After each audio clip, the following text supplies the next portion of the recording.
আবারও আইপিএল নেতৃত্বে ফিরলেন ৪৩ বছর বয়সী মহেন্দ্র সিং ধোনি। রাজস্থান রয়্যালসের বিপক্ষে চোট পেয়ে আইপিএল থেকে ছিটকে যান চেন্নাই সুপার কিংসের অধিনায়ক ঋতুরাজ। ফলে বাকি ম্যাচগুলোতে চেন্নাইকে সরাসরি নেতৃত্ব দিবেন এই সাবেক কাপ্তান। চেন্নাই সুপার কিংসের কোচ স্টিফেন ফ্লেমিং জানিয়েছেন, ঋতুরাজ গায়কোয়াড় চোটের কারণে খেলতে পারবেন না। কোন চোটের কারণে গোটা আইপিএল থেকেই বাদ পড়েছেন তিনি। সেই জায়গায় চেন্নাইকে নেতৃত্ব দেবেন ধোনি। ৩০ মার্চ রাজস্থান রয়্যালসের বিপক্ষে খেলতে নেমে জোফরা আর্চারের বল ঋতুরাজের কনুয়ে লেগেছিল। সেই চোটেই পুরো আইপিএল থেকে ছিটকে যান তিনি। তার জায়গায় চেন্নাইয়ের অধিনায়ক হিসেবে ফেরানো হয় অভিজ্ঞ বুড়ো ধোনিকে। এর আগে চেন্নাইকে ৫ বার আইপিএল জিতিয়েছেন তিনি।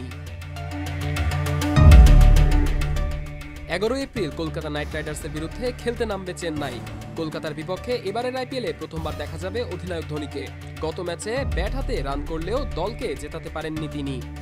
ভারতকে সব ধরনের আইসিসি ট্রফি জেতানো ধোনি ৪৩ বছর বয়সে নেতৃত্ব দেবেন চেন্নাইকে। এর আগে ২০২২ সালে নেতৃত্ব থেকে সরে গিয়েছিলেন ধোনি। এ সময় রবীন্দ্র জাদেজাকে অধিনায়ক করা হয়েছিল, কিন্তু মৌসুমের মাঝে ফেরানো হয়েছিল অধিনায়ক ধোনিকে।